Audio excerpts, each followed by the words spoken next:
Schoschan. Just like it. Some of my favorites have Litsea, that Cook calls it Caucasian mountain spinach. The older common name is Caucasian spinach. I think those common names are terrible, and people don't know what they mean. So they'll say, like, oh yeah, some people call it Caucasian spinach, so it's some kind of white spinach. It's not Caucasian from Caucasus Mountains, which is where his name comes from, which is why I'll stick with Litsea, which is the genus name of the species. Litsea tangoides is the botanical name. And most people are familiar with hosta, right? That is the genus. No one calls it plantain lily, which is the official common name. So I'm trying to do something with pebblets. Anyway, this is a perennial spinach relative. It takes the form of a clumping herbaceous vine. So all these vines die back to the ground every fall, and then come back as a crown with up to 150 shoots. Each shoot grows into a vine. In ideal conditions, they can grow as much as 20 feet. But I've got plants that are 15 years old that are growing on like a 3-foot high chicken wire fence. And they kind of get to the top and drop over and stop. So it has potential for like a huge amount of production. It's delicious, it's tender, it has, I can't say that it has no oxalic acid, but if you're familiar with the sort of uneasy feeling in your teeth and in your mouth of eating spinach, that's oxalic acid, which is an anti-nutrient. Eating a little bit of oxalic acid, no problem. If you don't eat too much of it, this has very little of that and doesn't cause that fuzzy feeling. Question?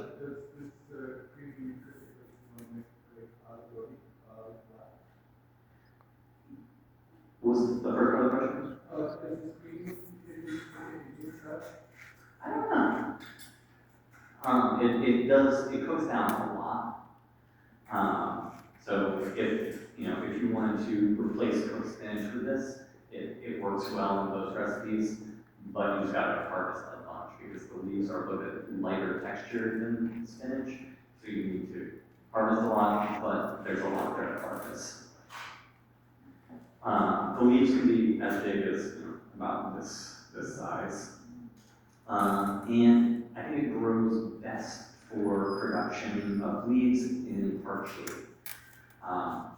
Even in pretty dense shade, it can be okay. It's not nearly as productive, but park shade is a nice balance because the season is much longer, sort of May into October. You could be harvesting shoots at first and then leaves, whereas in full sun it tends to flower really heavily, which is great for seed production, but it kind of takes a lot of energy away from the leaves and less quality and less seed production in full sun. Yes? So it's more likely to go up rather than out, but is it true climber? I would say it's a moderate climber. It does break the ground cover too, but I like to try and trellis it as much as possible because it makes the leaves easier to harvest and less prone to slug and snail damage, which is not, slugs and snails don't like totally wreck it, but I have a lot of them and I would rather spend less time pulling them off. The flowers are very small and they're light green. Does it grow wild? It grows wild in the Caucasus. I have not had any issues with self-seeding or like unwanted spread. I do get some volunteers, but they tend to be only directly from other plants or where I dump the chaff from being seeds.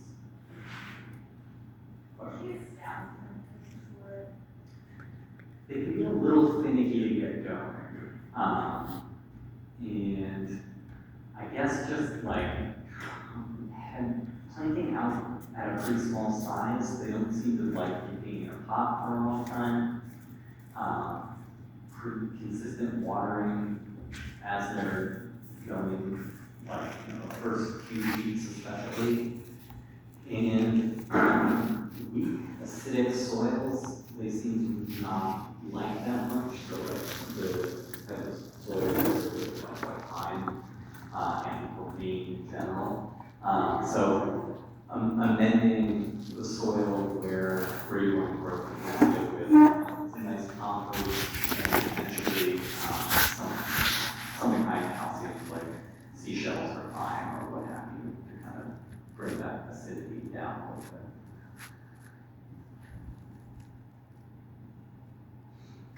This is sea kale. I often, or not as much. Now I tend to recommend sochan as like the beginner level kind of vegetable.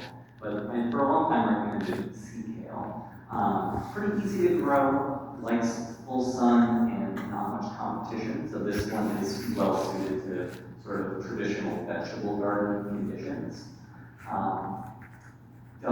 It's like borderline hardy in parts of Maine. I never have any issues with it, but further north in Maine, might not be hardy, and on poorly drained soils that tend to reduce the hardiness.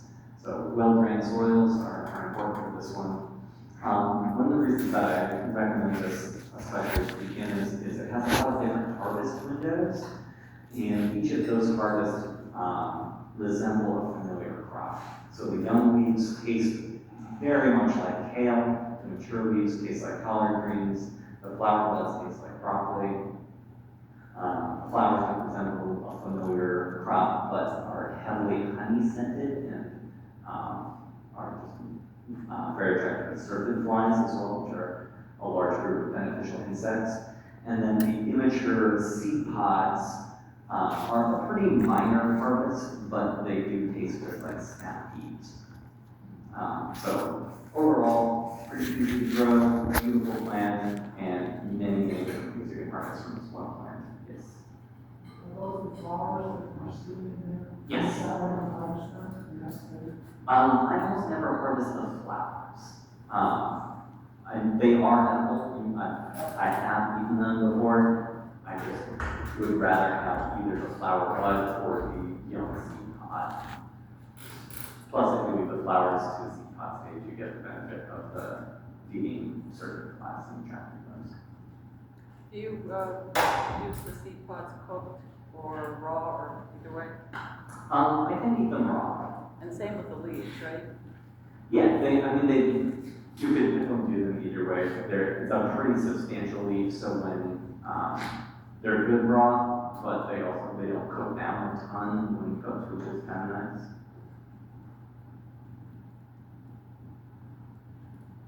This is Tilia americana, basswood tree. Most tree leaves that are edible have a pretty short harvest window, and that's true of this as well. But they are pretty darn tasty. So as the leaves are coming out and expanding, they are edible, they have a mild flavor, crispy texture, and on a native tree that also has many other edible parts, like the flowers. You can kind of see in this picture. Yeah, the flowers. So both you can also make a chocolate-like drink out of the fruit. I'm always somewhat skeptical of anything that claims to be chocolate-like. But I do like carob, which is often described as chocolate-like, even though it's really not. So I have yet to try the basswood fruit, but I've used all the other parts, and it's quite tasty. It's a nice native tree crop. And also has some interesting material qualities. The inner bark can be made into cloth or material projects like chair seats. I'm sure it's been made out of basswood inner bark. This is wood nettle, Lapertia canadensis. This is a native species that highly resembles stinging nettle. I would say they're nearly indistinguishable as a cooked vegetable in the spring. Years ago, I did this class, Perennial Vegetables for the Northeast, but it was a 4-hour format that was in person, and like walked around the garden and looked at every, all the plants and talked about them really in depth. And there was also a blinded piece pile of different types of nettle, and the wood nettle tied for most delicious of like 6 varieties of nettle. There's a few other nice aspects of it. It's a host plant for several different kinds of butterflies, which is cool. It does better in shade than stinging nettle. It's native, it's less spready than stinging nettle. The leaves are larger. And it also comes out like a good 2 to 3 weeks later than stinging nettle.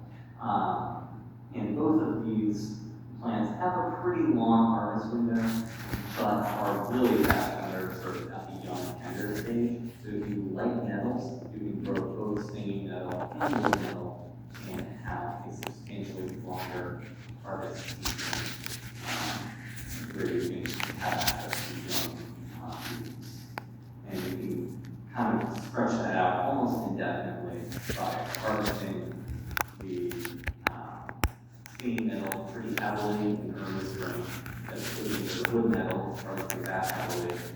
By the time you're done harvesting that, the stinging nettle will have grown back into the harvest again, and you can kind of alternate.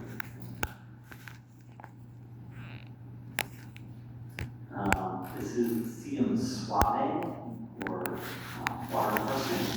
This is the native cousin of skirt, which is another similar, this is a perennial root vegetable, similar to parsnip, essentially water parsnip. Has a couple nice advantages. One is that I think of white fungal flowers in this. It's very attractive to beneficial insects, especially parasitoid wasps. Also, if you've got sunny areas that are too wet to grow most vegetables or most crop plants in general, this is one that will grow in soil of moderate moisture content right into standing water. Like this plant can be covered in a few inches of water and be perfectly happy.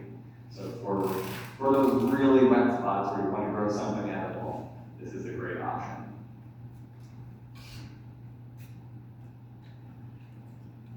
This is what I call Atlantic lovage. More common name is Scots lovage, but it does grow on both sides of the North Atlantic, hence Atlantic lovage. Who here is familiar with lovage in general? Almost everyone. I like this one a lot better. Lovage has a really kind of intense flavor, and I think of it less as a vegetable and more as like a culinary herb. Because if you put like a big handful of lovage into a dish, it's gonna just taste so strongly of lovage, which could be good. I've had a lovage soda that was excellent. But the Atlantic lovage is much more mild. It's more of like, almost more of a parsley flavor, and you can use a pretty large amount of it without it being totally overwhelming. Again, also this is a native plant that is very attractive to beneficial insects. So that's a nice bonus. It's also it's a smaller plant than regular lovage. I'd say it tops out around 2 feet or so in most soils.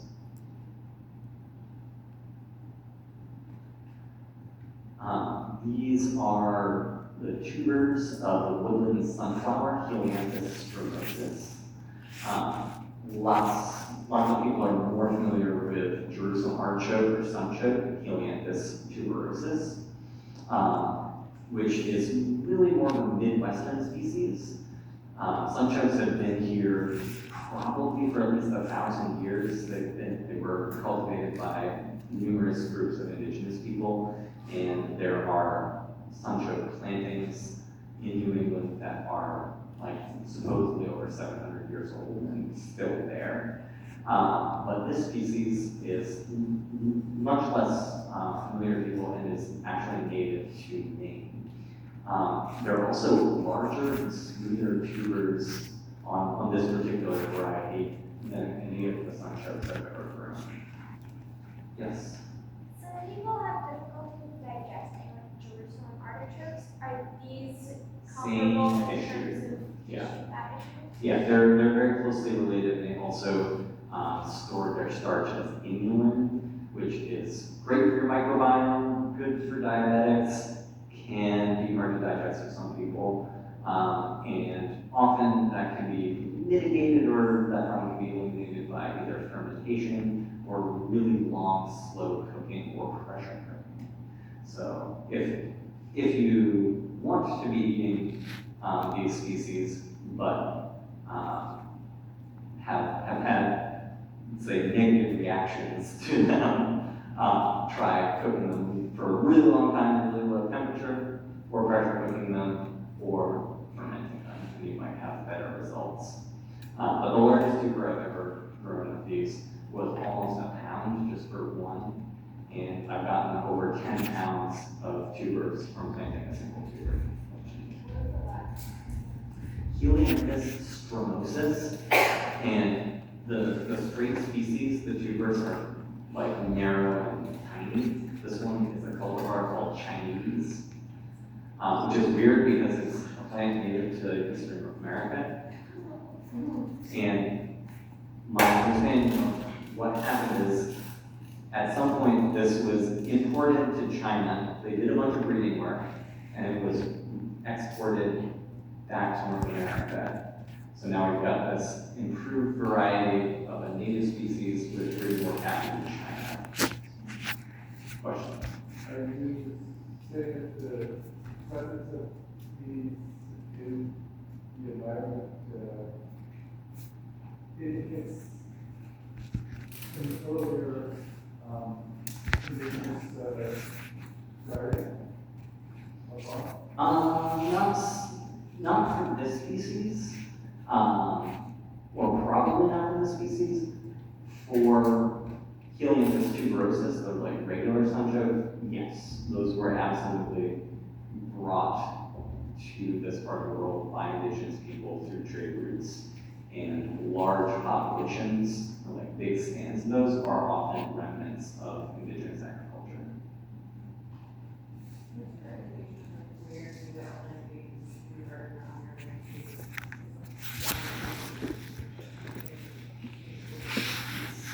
Definitely a like right plant, right place sort of thing. A nice technique is planting against the woodland, and then mowing all the way around it, or besides, but they really won't spread into really shady areas. So you can plant them up against the woodland and mow a path around it, and that is usually quite effective. You can also use rhizome barriers, or even growing in pots if you want to be extra careful. A 5-gallon pot usually produces 3 or 4 pounds. So you don't get as good production from the ground. But if you want to just try throwing them with no risk of them escaping, in a pot's not a bad way to do that. How do you harvest them? I mean, obviously you dig them up, but you want to maintain your plot, right? You just cut them back and then dig them. Yep, exactly. I usually wait for the first frost, cut down all the stalks, set them aside because they're overwintering habitat for insects, and then dig up the whole patch, take out everything I can find. Sometimes I'll replant the crowns, especially if it's a fairly new planting. I'll stick those crowns back in the ground just in case they regenerate, which sometimes they do, sometimes they don't. But I've never had them not come back. There's always some tuber that went a little deep and I missed, or it was this big in the garden dirt.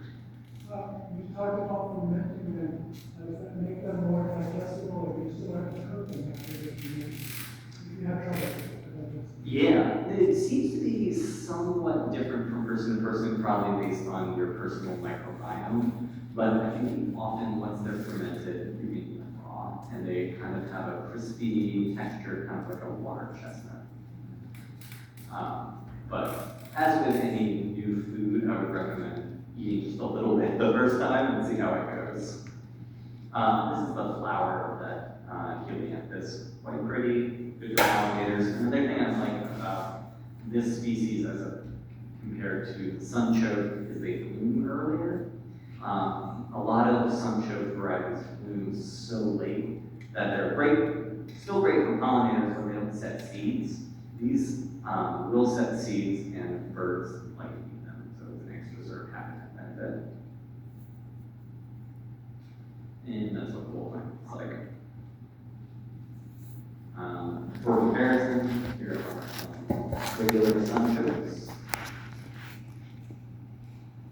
Another tree leaf crop.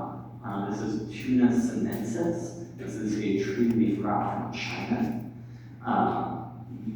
Probably the most flavorful vegetable in my garden. They have some interesting common names, none of which I am totally thrilled with. Spicy onion tree, I've heard. Fragrant spring tree. These are probably direct translations from Chinese names that are like okay. But hard to describe the flavor. I would say it's brothy, so it tastes kind of like a bouillon cube without the salt.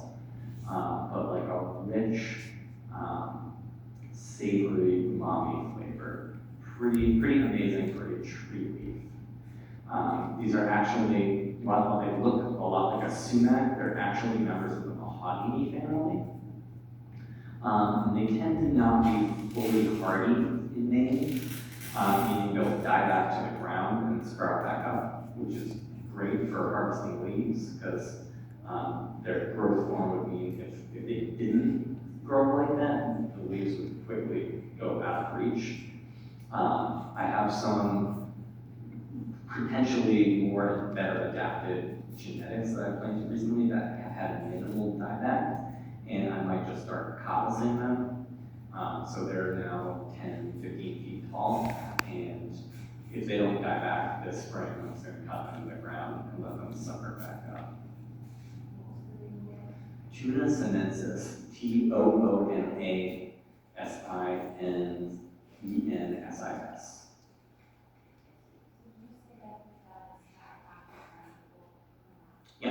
Yeah, they summer right back up. I've never had one fully die, but I've had them die back to the ground many times. And they'll often grow back as much as 10 feet in a year. So do you have to harvest that at a certain stage, or? Yes and no. Traditionally, like if you were to buy this at a vegetable market in China, you'd be buying the very young, like spring shoots. And that is absolutely the most desirable way to harvest them. But even the mature leaves have pretty nice flavor. They're just a little bit tougher. To get the prime harvest, you're looking at first thing in the spring and a pretty short harvest window. But you can continue to, they're still edible and still useful throughout the season. It's just sort of a lesser quality. If you live somewhere warmer than Maine, probably like zone 6 or warmer, you can grow this cultivar of Tuna sinensis called flamingo that has bubblegum pink foliage. So cool looking. I tried growing it and it died. I think so. Hard to say. So there's red leaf and green leaf varieties. So several of the trees that I have like dark red or maroon leaves in the spring. And I think that's just sort of another color variant. And even the flamingo, after a few weeks of this like pink foliage, then it turns green. But I think it's probably similar leaf quality. Asparagus, can't really have a perennial vegetables. And at least mentioning asparagus. Not gonna say too much about it, you probably know a fair amount about asparagus. But I do like to use it as a sort of poster child of a halophytic perennial vegetable. And that means salt loving. And so lots of perennial vegetables like asparagus, like sea kale, like Turkish rocket, which I'll talk about later, are halophytic. They love salt. So if you have salt water like sprays, you live right on the coast, or if you have salt draining off a road that causes problems, these perennial vegetables are a great option for spaces like that. Also, globally, salt-tolerant agriculture is something we need to be paying attention to. Unfortunately, humans have over-harvested groundwater in so many places and to such a great degree that salt water is coming into those aquifers. Also, use of salt-form chemical fertilizers has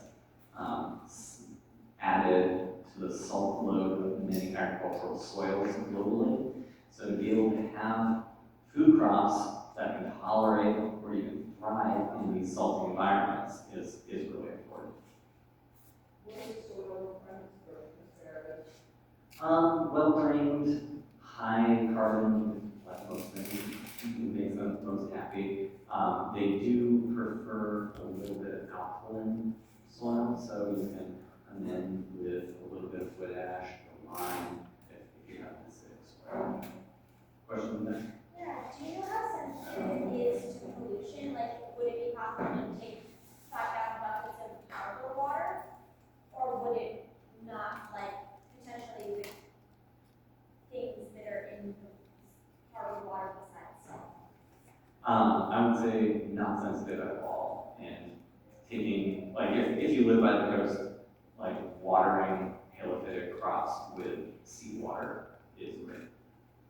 You can also use seaweed as a mulch, which tends to bring a little bit of salt with it, which is nice.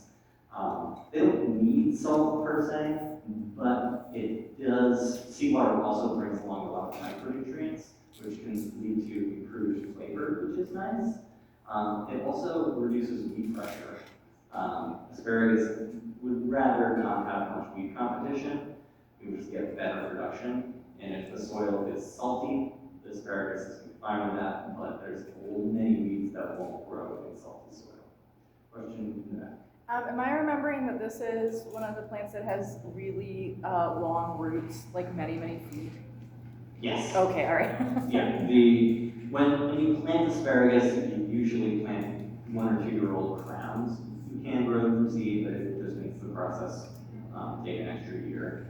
And you know, they kind of look like little squids, like this big. If you dig up one that's like 10 years old, it's like a root nest like this, and they go way deep, very impressive roots.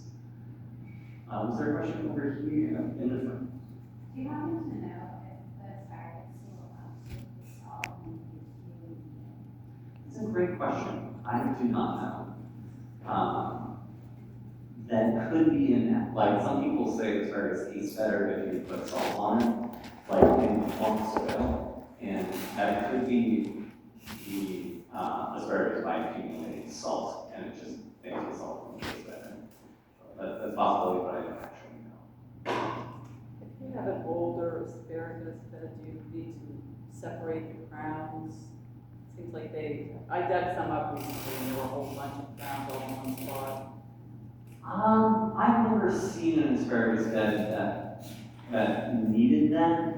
I would say if you're seeing production slope off, I would try first fertilizing with compost and a bunch of seaweed if you can get it, And if that doesn't work, then maybe try some disturbance and try thinning out the crowns a little bit. But I've seen asparagus beds that were 40 years old and still rocking, just, as long as there's nutrition that support it.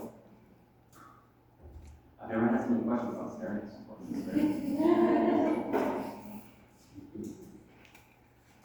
This is Turkish rocket. This is the part of Turkish rocket that you most want to eat, the flower buds. Turkish rocket is one that fits into the category of potentially too easy to grow. What I would recommend is plant 1 or 2 plants. If you like it, you can let it go to seed to grow your patch of it. And if you don't like it, just kill it. Because they, left to their own devices, they tend to spread to an annoying degree. If you do like it, and you've got a patch size that you like, you can very easily control its spread by just eating all the flower buds. The flower buds taste kind of like broccoli raw, but maybe mixed with a little bit of seaweed. They're really tasty. And if you cut all of them, the plant won't, they'll probably rebloom a tiny bit, and you can cut those flower buds again. But they do not spread by rhizome or by root at all. The taproot doesn't move. They only spread by seed. So if you stop them from making viable seed, they won't spread. It's not a problem.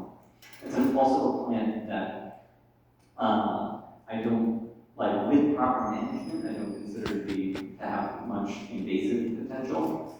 But I tell people it's very important not to abandon this plant because it could become a weed problem if left just so self-sown.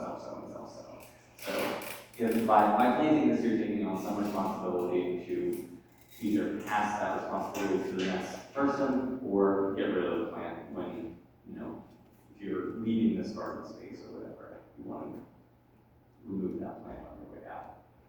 So, this might be one not to plant in the bed, the vegetable bed, and in that case, a few animals tend to decimate it, spicy. Yeah, minimal pest pressure. I tried to sell this to Fedco several times, and they're like, whatever. And then I'm like, you don't really want it. And then someone at Fedco learned that it's a brassica that doesn't get flea beetles.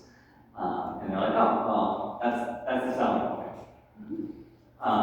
So then they started hiring from me. But yeah, I would say, doesn't need to be in the vegetable garden with the great soil, and this can be in, you could plant it on the edge of the Jerusalem artichoke patch or something like that. It would be fun. Yeah. Is this something that is common on the website? Not around here. I have never seen like a feral one in Maine. There are other states, I don't remember which ones, where there are feral populations. And this is also one that people are like, oh, I know that plant, I see it on the roadside all the time. And I'm like, oh, really? I've never seen it. And then I go look and it's like some type of wild mustard. That is confusing. But like I said, I've never seen a feral one. They definitely exist in other places. It does, yeah. The leaves, at least, the flowers are very different. This is Dysphenia, another plant where I'm trying to push the genus name as the common name. I don't know if Jack is in the room. Let's see him. This Jack is Jack Cortez, who was here earlier, is probably somewhere within a few hundred feet of here. Is largely responsible for the spread of this plant in North America. It is endemic to Ulam Island off of Korea, where it's used mostly as animal fodder, and was brought to North America by Elwin Meader, the noted plant breeder from the University of New Hampshire. And for whatever reason, it kind of fell off the radar. It made it into Jack's hands, and for many years,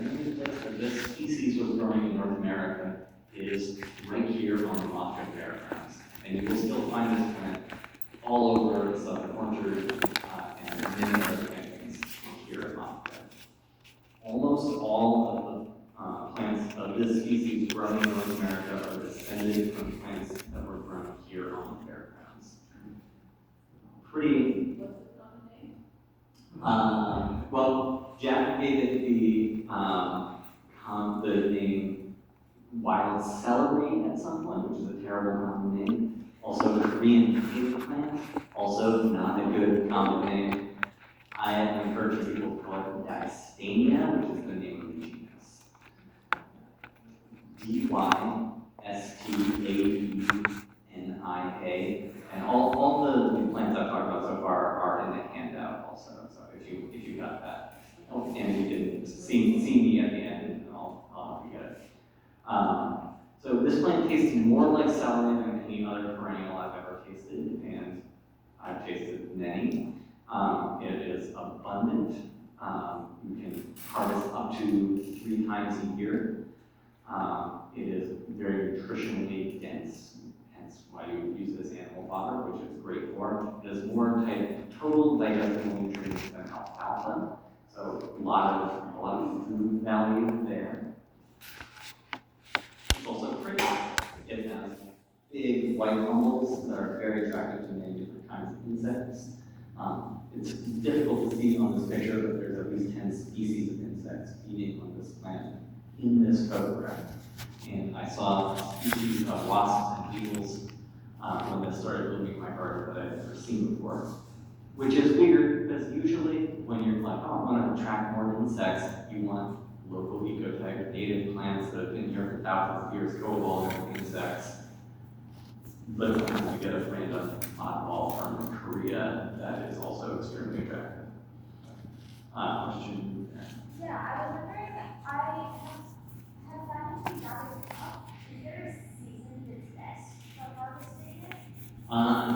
First thing in the spring is going to be the least tough. Also, you tend to get a flush of new growth in like September-ish that will be less tough again. Another just weird thing about this plant is it can grow out of frozen ground. Which there are several plants that can do this, skunk cabbage, winter aconite, but Dystania is always the first harvestable vegetable in my garden. And I've actually seen it grow leaves under the light snow cover. And if you plant it in a hoop house, you can harvest in February, even in an unheated hoop house. So neat plant, usually basal foliage, 12 to 18 inches tall, flowers 3 or 4 feet tall. In exceptional soil conditions, I've seen photographs of a flower spike that was 8 feet tall. So with lots and lots of nutrition, they can get huge. Is it real estate grade? Not that I know of. I've talked to a few Korean people who are familiar with the plant, but yeah, we can that in a few days. The roots are used in Korean traditional medicine. I'm not sure what for, but I've had people, Korean immigrants, want to buy the plant to use the roots medicinally. But yeah, I'm not sure why like it as human food. I'm sure some people eat it, but it's just not a popular vegetable there. As far as I know. Also worth noting, the Korean common name is sambari, which was described to me as being pronounced exactly like the English word somebody, which makes it kind of a difficult common name to adopt. Question over here? What's that? Yes, very easy to grow. And potentially can self-sow a bit. I know here it's kind of spread all around. Doesn't appear to have high invasive potential, but worth keeping an eye on. Where would you find seeds for such Well, you can come back here to the Mafia Seed and Scion Exchange in late winter, Jack almost always has like a huge bag of them. You can buy them from the, sometimes and some insect bores into the seeds and ruins them at my house, which whatever insect that is does not appear to be here on the fairgrounds. But I'd say those are the best sources. Time check. All right, got about a half hour left. This is garden sorrel or French sorrel. Lovely lemony flavor. Great salads. Pairs really well with fish. One of the most delicious things I've ever cooked was fresh mackerel stuffed with garlic sorrel and garlic scapes, and then grilled. Really, really lovely. Super easy to grow perennial vegetable. I particularly like non-flowering varieties. They don't spread, but they can be divided to propagate. And where flowering varieties are great in the spring and okay in the fall, they have this big gap where they're mostly just flowers that aren't particularly useful for food. Non-flowering varieties have an extremely long harvest season. There are probably a few hundred species of perennial alliums that we can grow. My top favorites are nodding onion, mouse garlic, and walking onion. And a lot of these are pretty similar, especially the nodding onion and mouse garlic are both very similar. I think mouse garlic, this picture by the way is a nodding onion, which is closer to being native. Their native population is closest Vermont to here, and the mouse garlic is a Eurasian species. I would say the highlight of the nodding onion is their extremely long season. They're usually harvestable leaves into November, maybe December in one year. So even well into the winter, you can be harvesting something essentially like a green onion, like cutting the tops off, and that is a very sustainable harvest that you can come back to that plant many times and cut the leaves without actually killing it. You can also harvest the bulbs as a small onion, but that kills the plant. So that would be more like if you had a really big patch and wanted to thin it out or wanted to shrink it a little bit, you would harvest the bulbs. But the leaves and flowers can be sustainably harvested for years, probably decades. Very similar, that's mouse garlic. The highlight of this one is the leaves are particularly tender and have a flavor that I like. Probably the best out of the perennial alliums. These are top sets of walking onions. Highlighted these, I would say, is they're self-propagating to a very high degree, very low maintenance. You give them a little space and they'll fill it up in a couple years. So you can harvest the bulb without really diminishing the patch very much. So as long as you leave a scattering of plants, it will fill back in pretty rapidly. And if you're growing biennial onions, like storage onions also, these are perfect. The timing works out quite well, where you can, from late summer through the winter, you can have storage onions that you can grow here in Maine, and then when those are sort of like getting mushy or running out, then it's starting to be springtime, and that's the perfect time to be harvesting the walking onions. You can use them, seasonally. This is another, this is a native allium called meadow garlic, Allium canadense. They're much smaller, a little bit more finicky to grow than some of the other ones, but kind of fun that they're native. They're also quite rare here in Maine. Yes? Do you have any tips for growing that? It kind of lives in the wild, and it's interesting. Yeah, I mean, basically, we only thing that's difficult about them is they're slow. They also tend to go dormant if in a drought situation. They almost never die, but they might disappear.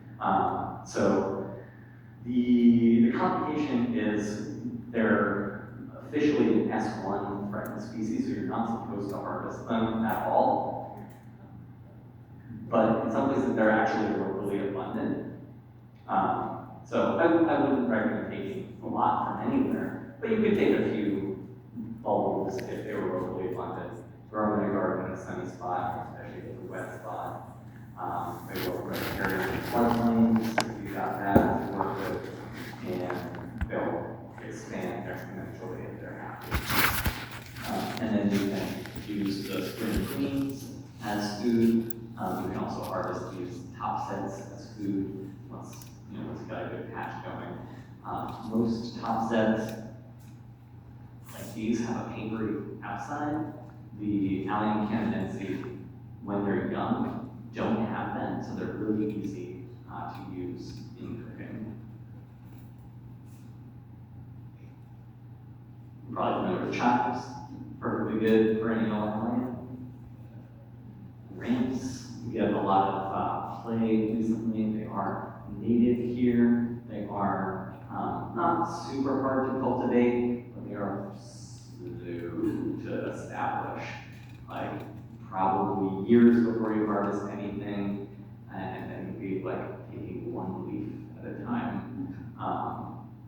Once you get to be a robust population, you can harvest more heavily, but it's definitely a crop that takes some dedication and patience to get established enough to really use.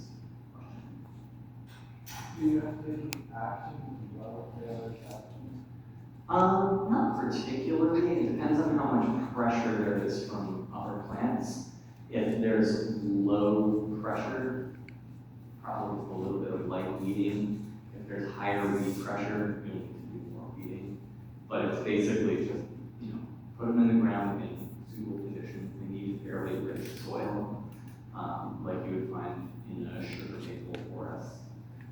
They need shade, but not from evergreen trees because they're spring flowers. They pop up early, do most of their photosynthesis early in the spring, and then after a while, like this time of year, the leaves are completely gone, and they're just flowers. So, like I said, not the hardest plant to grow, but takes a long time to really get established.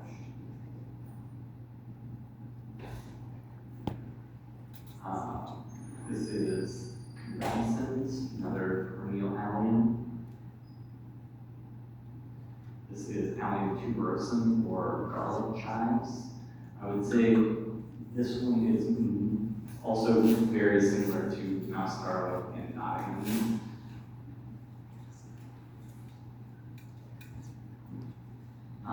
That is the top set of a perennial leek called Babington leek. And these are really a popular perennial vegetable in Britain.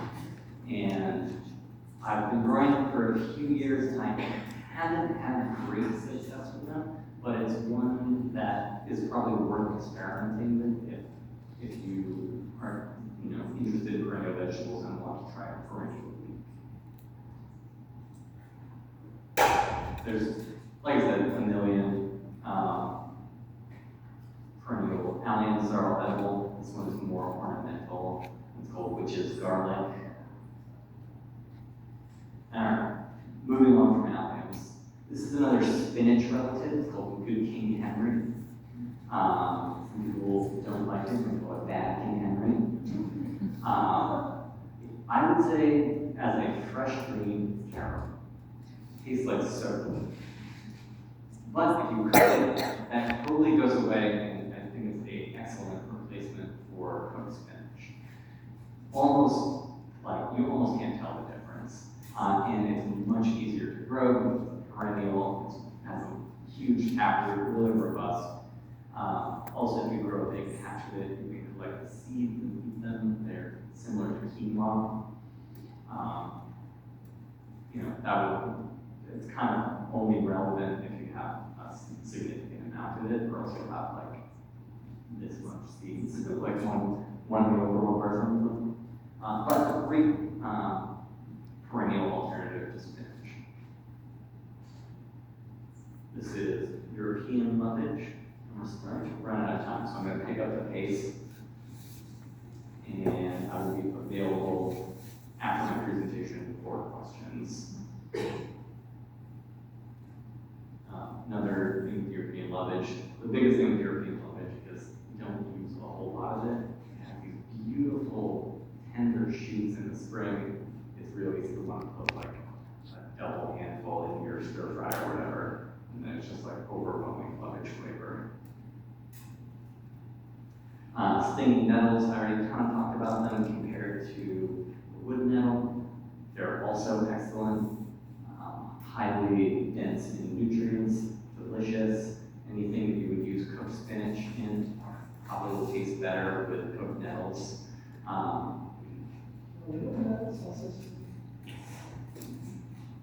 little bit about the sting of the stinging nettle and the wood nettle. It's basically a little glass needle full of acid. And when you brush against it, it sticks into your skin and breaks off and causes irritation. So most people wear gloves, and once it has been dried or cooked, that sting is deactivated and you can eat it. Other people see the sting as an additional benefit and will intentionally sting themselves as a medicinal practice called purification.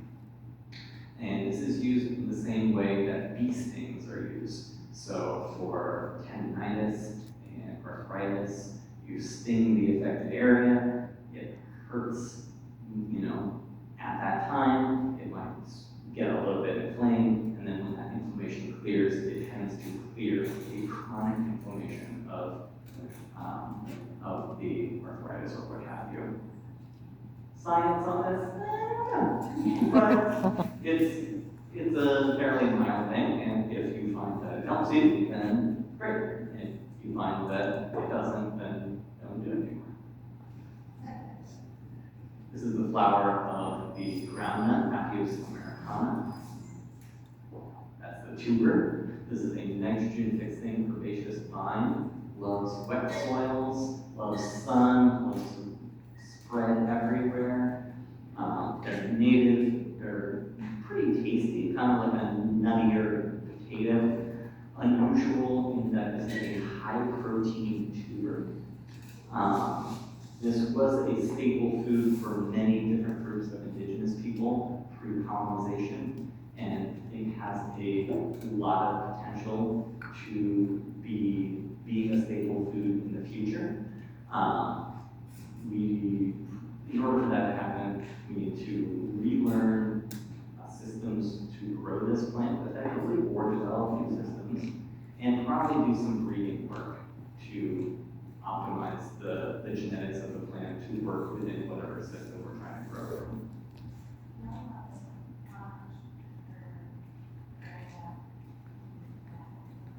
I don't know. Not off the top of my head. At my house, very much it's too dry. But at my friend Tim's house, everything's wet all the time. He's like, oh yeah, it's just everywhere. And you can pull, baseball-sized tubers out of the ground. Or I never did. They never did there. This is, okay, I think we're leaving what's on my handout. So we're into bonus territory for the next 10 minutes. This is Aurelia racemosa, common name American spikenard, alternate common name root beer berry. The roots, shoots, and fruit of this plant are all edible, and everyone who remembers the soda-flavored candies from the 80s and 90s called bottle caps. The berries taste like root beer bottle caps. I haven't done that much with them because I haven't been growing this plant that long. This year I really want to make a root beer berry jelly or syrup or something. I bet it would be really good. But easy to grow, native, really pretty plant, good wildlife habitat. Question? Curious if it has some of the medicinal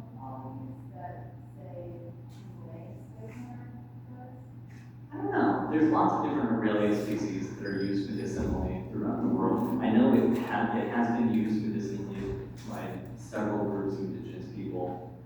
I don't know what for or whether it's used in modern herbalism. But probably yes. We're looking into it. This is sweet Sicily. The whole plant's edible. The young leaves are very much like fennel. These green fruit that you're seeing taste exactly like a black jelly bean.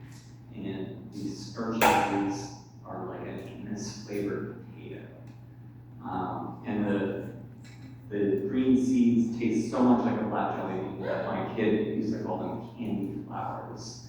And could be induced to eat other things if they could have some candy flowers until they realized that they were just growing everywhere you could pick whenever. Sweet Sicily. Yeah. Mira's odorata is the this is if you're really not into the stinging aspect of nettles, this is false nettle, also native here, Bovinaria cylindrica, also doesn't spread by rhizome like stinging nettle. The unfortunate aspect is flavor, not as good, more bland. This is Squarcineria hispanica, black salsify. Beautiful plant, commonly grown as an annual. This is one of those annual or perennials that's grown as an annual, and it's grown as a root vegetable. However, it's perennial in our climate, and you can also use the leaves and flowers. So you could grow it as an annual with the roots to kill it, or leave it in the ground as a perennial with the leaves and flowers. This is a mulberry. Mostly would be grown for fruit, but the leaves are also edible. A while ago, I participated in a study of the nutritional content of perennial vegetables, and somewhat surprisingly, the leaves of mulberry were the most nutritionally dense of anything studied. If you're familiar with the history of mulberry, that's maybe not that surprising because mulberry has been bred in China for almost 10,000 years as food for silkworms. Not so much for the fruit, mostly for very nutritionally dense leaves, maybe up to 20% protein. That's it. They don't taste very good. So if you come up with a good recipe that can utilize some mulberry leaves, let me know. I want to try stuffed mulberry leaves, like a dolma type thing, filled with mulberry leaves. I have a variety called Tahima that has leaves that are like this big, so I think this is good for that. This is cow parsnip, another native plant. People often see this and freak out because they think it's giant hogweed, which is a invasive relative of this. It has edible shoots, and the seeds resemble the Middle Eastern spice goldhar, which comes from a similar species.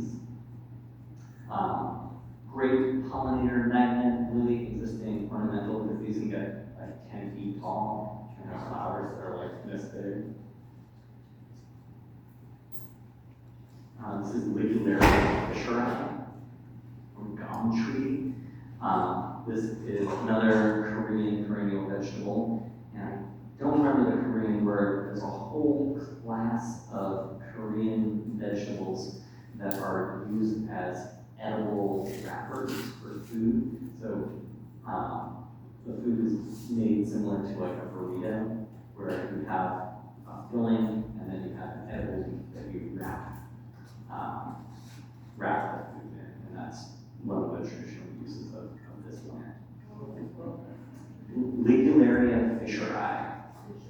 Yeah, and there's several Ligularia species that are common as like ornamental plants. As far as I know, this is the only edible question. That was my question. Okay. Ornamental.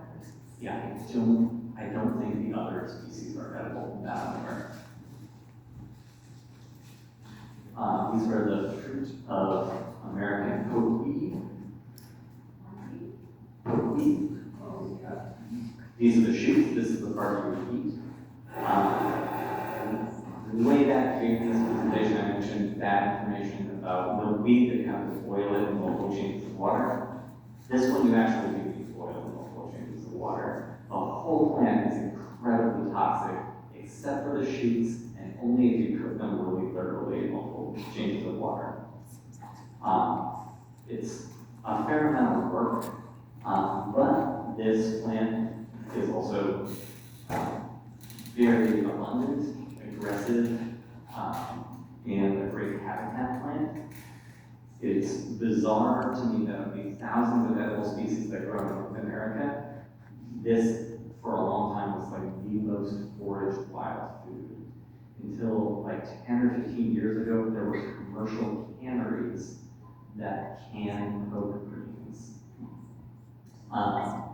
And the explanation that I've heard of it is in southern Appalachia, this stuff is so common, so abundant, and is available during the like hungry gap, where your winter stored vegetables have run out or are about to run out. This is the first thing you can harvest.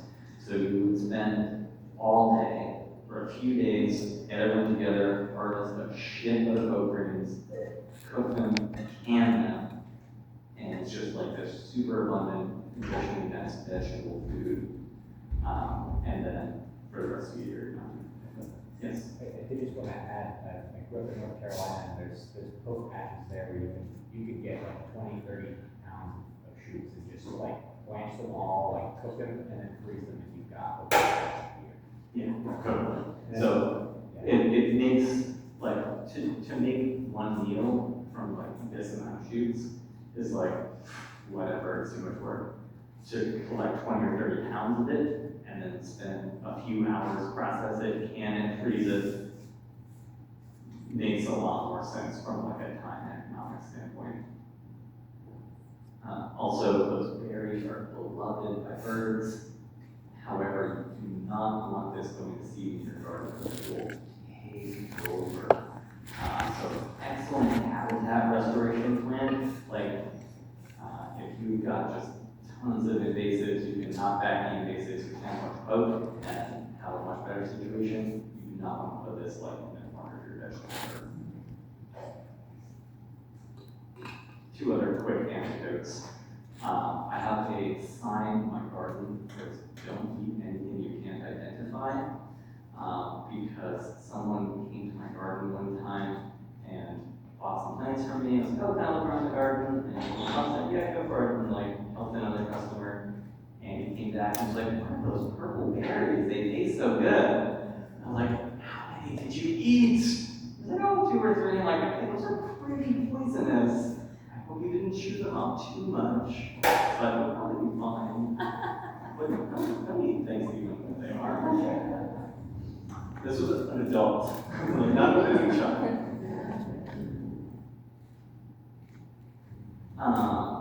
Plantains are edible. They look like this. Yes.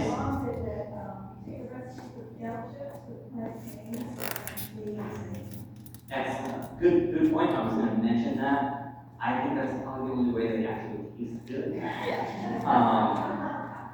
It is a very useful herbal medicine for bites and stings. Like chew up plantain, as well as spit pulp this and put it on. I found that to be very helpful. Also, always thought of this as being an invasive weed. It has a common name, white man's footsteps, because you don't follow the colonizers around. But you ever see one that has red petioles?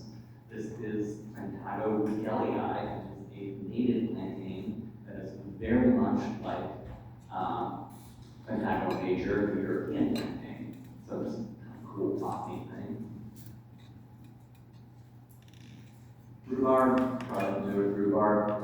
The one fun rhubarb anecdote I'll mention is rhubarb entered North America through the first historical documentation of rhubarb in the Americas is at a agricultural fair in Massachusetts. Texas, where it was brought by a Maine farmer under the name pie plant.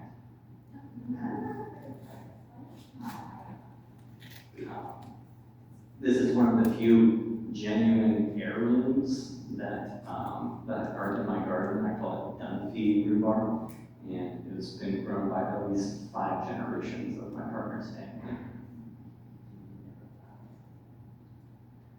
And we're basically out of time. Oh, perfect. That almost never happens to me.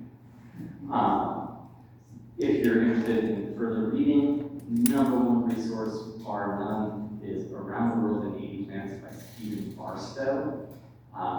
He's a great writer. He has grown over 9,000 species of perennial vegetables in his tiny garden in Norway. That's the country of Norway, not the town in Norway. So he is 20 degrees of latitude north of us, but with a shockingly similar climate because he's on a fjord. So he catches at the very end of the Gulf Stream. So his climate is extremely similar to ours. Basically anything he can grow, we can grow. And, you know, lots of times I'll see articles on the internet like, 5 perennial vegetables for your garden, and here are his 80 favorites. And it's quite readable because it has like some narrative elements. It talks about how to cook these plants, how to grow them, where they come from. Excellent book, I recommend it. There's also Perennial Vegetables by Eric Kunzmeier. Also a good book, but a lot of the stuff in that book you can't grow because it's not hardy enough. So Around the World in 80 Plants is excellent. Stephen's website is also really good. It has a blog. There's also a Facebook group called something Edimentals, which is a word that Stephen coined for edible ornamentals. So that is it. And I will be around generally for questions if you have them. My time is up.